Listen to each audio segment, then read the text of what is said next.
Hey, I'm here in Crisfield, Maryland, which was once the seafood capital of the world, as it was known. It was also the largest oyster producing city in the United States, and it was once the second largest city in Maryland. That's not the case anymore, though. That's because the industry that this city was built on, the fishing and oyster and crabbing industry, it's not what it used to be. That's because the health of the bay has declined so much. Um, Mostly pollution, agricultural runoff. Those things have really impacted the species that live in the bay, the oysters, which are now, less than 1% of the population that they used to be, and crab levels are much lower than historically speaking. So those sorts of industries and those sorts of things that this communities like this would depend on, they can't sustain themselves any longer on those industries. Studies show that it's not just Crisfield that's suffering; it's most fishing industries or most fishing communities on the East Coast that are going through the same sort of thing right now. So that's the short version of what's happening with places like Crisfield, which you can see here on the map. So, what really happened here? I mean, I thought it was a lovely town when I visited, but we have to face the facts. The poverty rate is near 35%, and the median income is just below 30,000. It just doesn't have the same economy as it did at its peak in the early 1900s, and that's because of pollution, dead zones in the bay, disease, climate change, and yes, even overfishing. When you combine all these stresses, it's going to have an impact on watermen and fishing communities. The National Oceanic and Atmospheric Administration states that the majority of these historically very important fishing villages in the mid Atlantic are in a state of decline, and that they need to be able to adjust and respond to changes. Some of the changes that we're seeing are fluctuations in stock of certain species.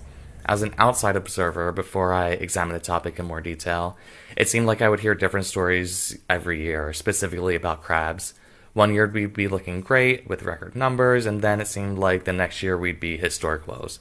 And that's exactly the problem for Watermen, too. It's just not reliable.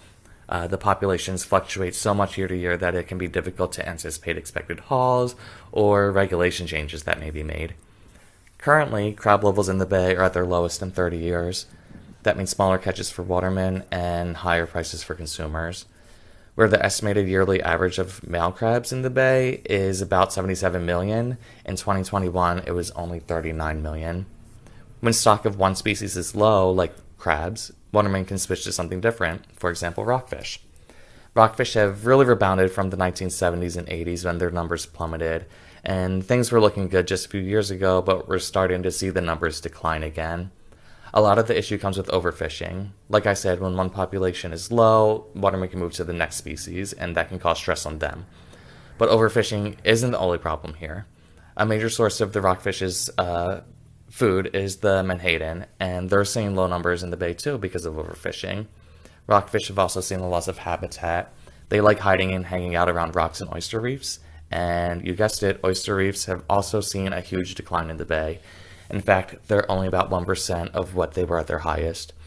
But the good news is, at least for now, oyster numbers are actually rising in the bay, and that's a huge relief for watermen. Restrictions have recently been lifted to allow watermen to catch oysters on Wednesdays, ending a Wednesday harvest ban that had been in place. And the Maryland Department of Natural Resources is also considering lifting the ban on oyster harvesting north of the Chesapeake Bay Bridge, which it had been banned. So these are all good signs, but we have to remember that just in 2018, oyster numbers were only half of what they were in 1999. And if another disease hits oysters, like what happened in the 1950s and 60s, which killed millions, it could spell trouble for watermen. So, how are watermen feeling about the state of the industry? Overall, they feel like they're being held back by regulations. There's regulations on seasons and times you can fish, regulations on areas where it's legal, regulations on what type of equipment and gear you can use, and even regulations on licenses needed for commercial fishing. Now, when it comes to oysters and crabs, permits have changed so that you can no longer pass your license down to a family member. And they've also made it so it kind of limits part time oystering.